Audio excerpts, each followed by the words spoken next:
Maintenant, on les orientait dans les ravins. Autour de Port-au-Prince, ils ont commencé à agrandir le début de bidonville, un début insignifiant qu'il y avait dans les années 50. Et c'est dans ce monde-là, au chômage, que Duvalier a commencé à recruter surtout ses macoutes de les milieux populaires. Il s'est servi de ce monde comme force d'intimidation contre l'armée, contre les secteurs sociaux, contre tous ses opposants, que vous soyez des masses populaires, des classes moyennes ou du peuple, disait hey, attention, hein, je peux envoyer ces gens contre vous. Secondé par les tristement célèbres Tonton Macoute, Duvalier décapite l'armée, prend le contrôle de la justice, de l'église, de la presse et de toute la population. Grâce à un discours populiste et des élections en trompe-l'œil, en 1961, il se fait réélire pour immédiatement s'octroyer le statut de président à vie.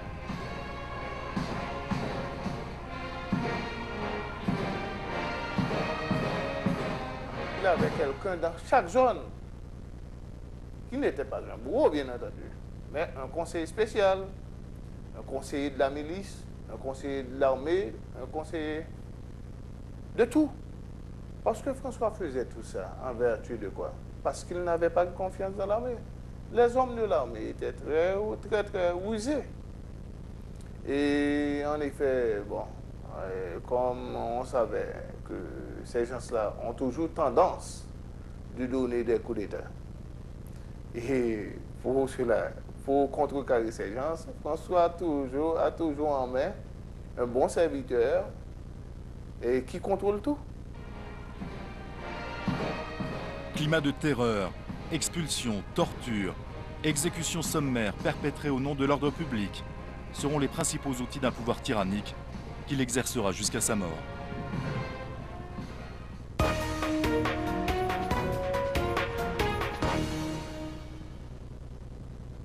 Duvalier, qui était un ethnologue, un médecin ethnologue, a su utiliser, on peut dire intelligemment, le vaudou, tout l'imaginaire vaudou en tout cas, pour asseoir sa dictature pendant de très longues années. Il est resté ainsi 30 ans au pouvoir. Et on ne peut pas dire que sous Duvalier, le vaudou était vraiment mis en honneur, mais, puisqu'il était encore pénalisé, mais il a eu la tendance à organiser de véritables cérémonies vaudou chaque fois qu'il y avait un problème particulier. Les officiels étaient obligés de participer à cette cérémonie vaudou. En ce qui a trait au point de vue mystique, François était un grand citoyen. Duvalier a essayé, évidemment, de faire un emploi massif de l'imaginaire vaudou, surtout, et on l'accusait surtout d'utiliser les aspects magiques, les aspects sorcellaires du vaudou, c'est-à-dire ce qui fait peur le plus et qui en poussait les fidèles un peu à se résigner face à son pouvoir qu'ils considéraient comme ayant une source maléfique. Ce n'est pas une dictature ordinaire. C'est totalitaire parce que c'est un contrôle absolu du pouvoir et surtout, toutes les couches sociales sont frappées.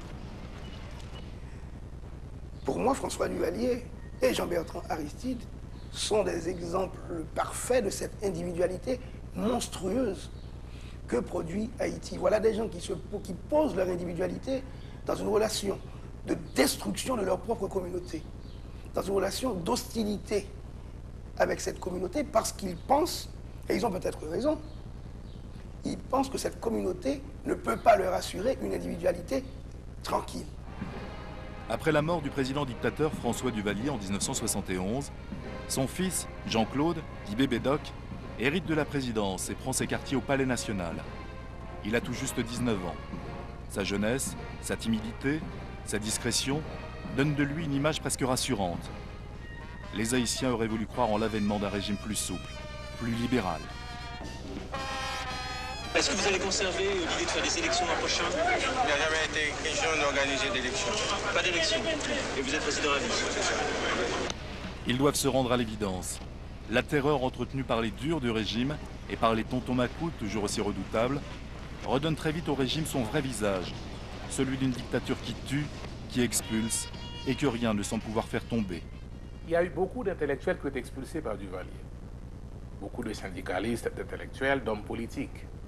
Donc, il n'y avait pas tellement d'intellectuels dans le pays. Et c'est l'Église qui a comblé ce vide. Donc, autrement dit, à partir des années 80, l'Église a joué le rôle d'intellectuel un peu des masses populaires.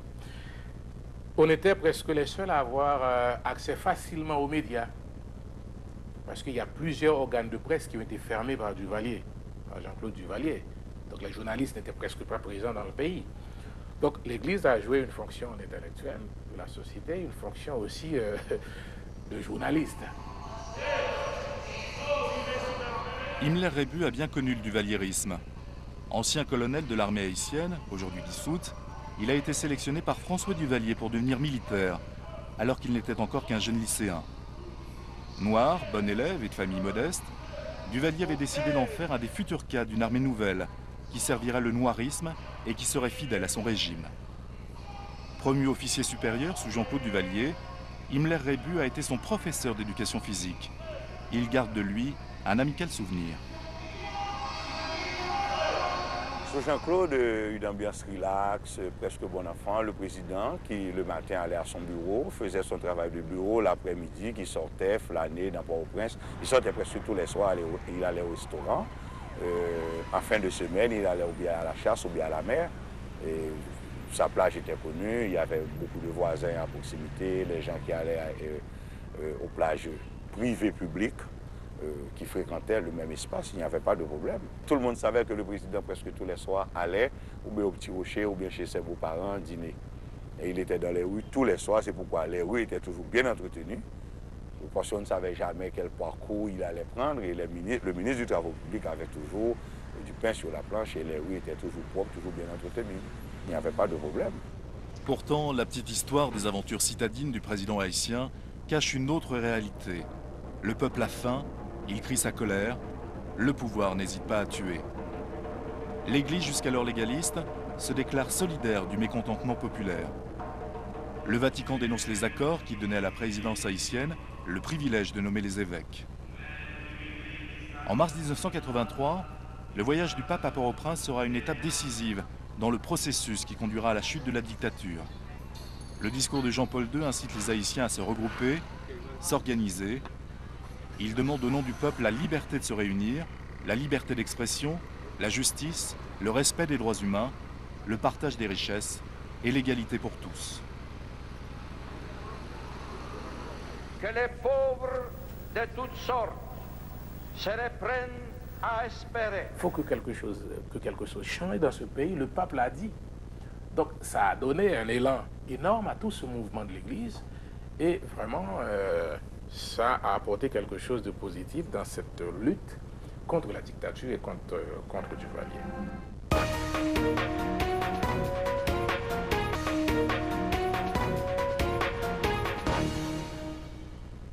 La petite église, avec en particulier un jeune prêtre du nom de Jean-Bertrand Aristide, entre désormais dans une opposition ouverte et milite pour le départ de Jean-Claude Duvalier.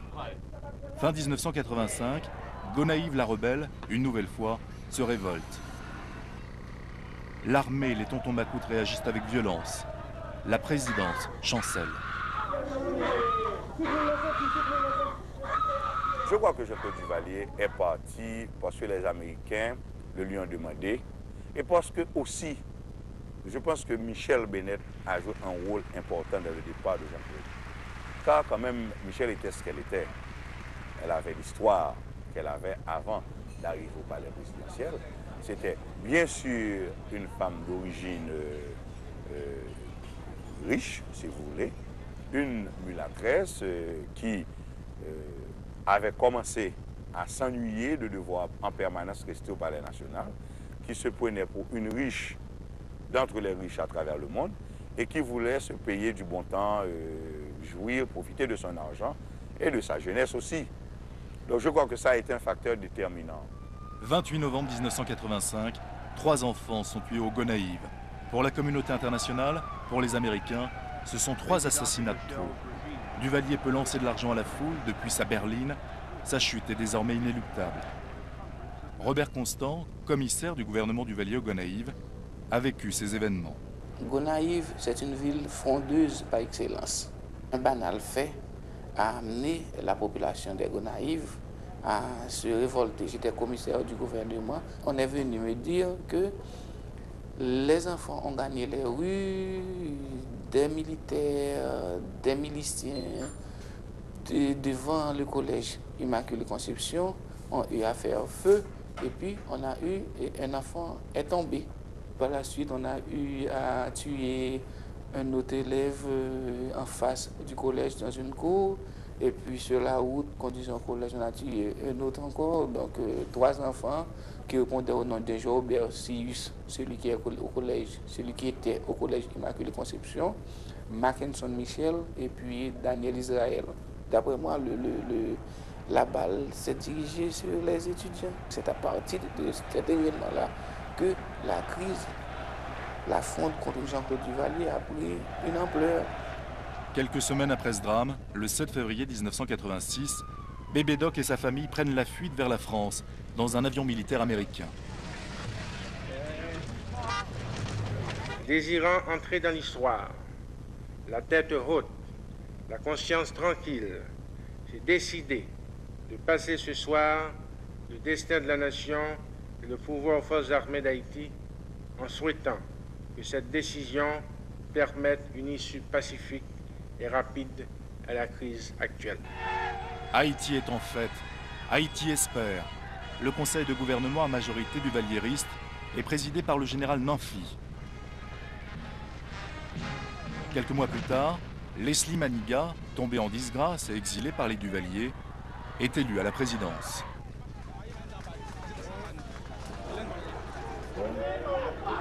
Il est déposé 4 mois plus tard par un coup d'État militaire dirigé par le général Nanfi. Je donne la plus formelle garantie que toute la conquête du 7 février 1986... Le général Nanfi, nouveau locataire putschiste du Palais national, est à son tour chassé par un autre militaire, le général Prosper Avril, lui-même contraint à la démission en avril 1990. Madame Herta Trouillot, juriste, est alors choisie pour présider un conseil national de gouvernement. Elle organisera des élections générales. Dès le début de la campagne électorale, le jeune prêtre Jean-Bertrand Aristide apparaît comme le grand favori. Il est élu triomphalement en décembre 1990. Il sera renversé, 7 mois plus tard, par le général Raoul Cédras. Il trouvera refuge aux États-Unis. Les 2 années du régime Cédras font des milliers de victimes. Aristide, reçu à l'ONU, élu en réserve. Cédras, pour les Américains, n'est plus présentable. Il négocie et organise son départ. En 1994, Aristide revient dans les valises du président Clinton, sous les ovations du petit peuple haïtien.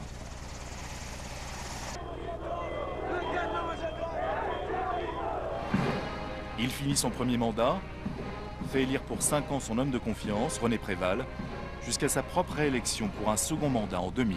Au moment du retour d'Aristide, même si ce retour se fait avec les troupes étrangères, Aristide avait une chance extraordinaire, beaucoup plus d'ailleurs qu'en 1990. Si effectivement en 1990 il avait beaucoup plus d'autonomie par rapport à la puissance impériale et qu'en 1994, au moment de son retour, il ne bénéficie plus de cette marge, ou sa marge d'autonomie se trouve considérablement réduite, mais au moins en 1994, il y a 2 événements. La puissance impériale reconnaît la validité du vote populaire et retourne Aristide, premièrement. Deuxièmement, la puissance impériale essaye d'aménager une alliance entre les secteurs de la population, les secteurs de la société qui étaient hostiles à Aristide, particulièrement les secteurs des couches dominantes, pas vrai, hostiles à Aristide, essaye d'organiser une réconciliation. À ce moment-là, un chef d'État ayant un certain sens de l'État aurait pu en profiter pour effectivement construire cet état de droit. Mais précisément, c'est ce qui ne s'est pas fait. Aristide a beaucoup plus pensé à la conservation du pouvoir pour lui, du pouvoir personnel. C'est-à-dire qu'il a fait, par un cheminement extraordinaire, il est revenu à l'ancien système, à l'autocratisme présidentiel. Une fois encore, l'histoire d'Haïti balbutie et s'accélère. Ce 29 février 2004, Jean-Bertrand Aristide, démissionnaire et sous bonne escorte, s'envole vers l'exil. Tandis que les navires américains sont déjà en rade de Port-au-Prince, les rebelles sont aux portes de la capitale. Les candidats au départ se pressent à l'aéroport Toussaint Louverture. Les ambassades évacuent leurs ressortissants.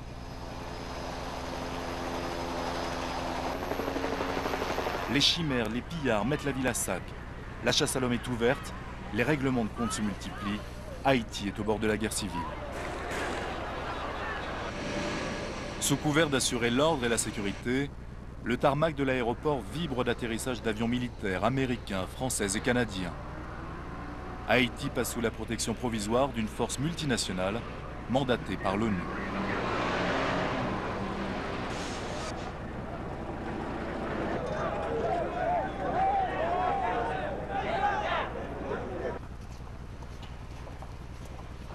Cet enlèvement politique, malheureusement, a ouvert la voie à une occupation. Et nous autres, au nom de cette paix, nous faisons appel à une résistance pacifique. Je pèse mes mots, à une résistance pacifique. Il a détruit toute une espérance. Pas vrai? Systématiquement. Si on pense tout le mouvement, pas vrai? Si on pense tout l'espoir, si on pense à toute la mobilisation qu'il y avait pour appuyer ce gouvernement sur le plan national et sur le plan international, on peut dire à ce compte, on peut dire qu'il a fait encore beaucoup plus de tort que François Duvalier.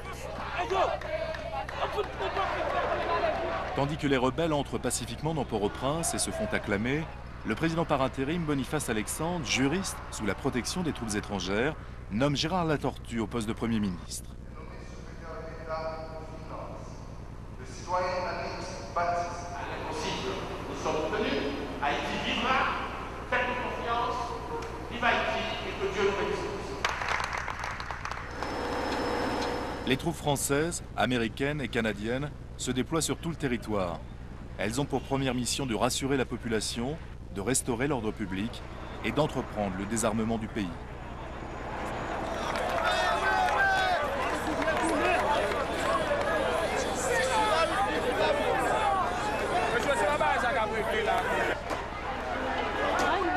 « 200 ans après son indépendance, la République d'Haïti tente de reprendre son souffle. Une répétition de l'histoire ou un tournant de l'histoire. Nous sommes en train de vivre des événements importants. Et quels sont ces événements importants qui peuvent influer sur le cours postérieur de l'évolution haïtienne? Ces événements importants, c'est le fait que les élites économiques, les élites politiques, les élites intellectuelles, pas vrai, les élites artisanales, syndicales, paysannes, ce que les élites dans le sens le plus large du terme, ça veut dire tous ceux qui ont une possibilité d'encadrement et de direction dans la vie sociale, tous, ils veulent s'entendre pour un nouveau projet, un nouveau contrat de société. Vous comprenez? Un contrat de société démocratique, un contrat de société de responsabilité citoyenne, un contrat de société de bon vouloir, un contrat de société de tolérance, de négociation. Je pense que si effectivement nous parvenons, pas vrai, à cet engagement collectif, nous ouvrons la voie pour une autre construction dans le pays.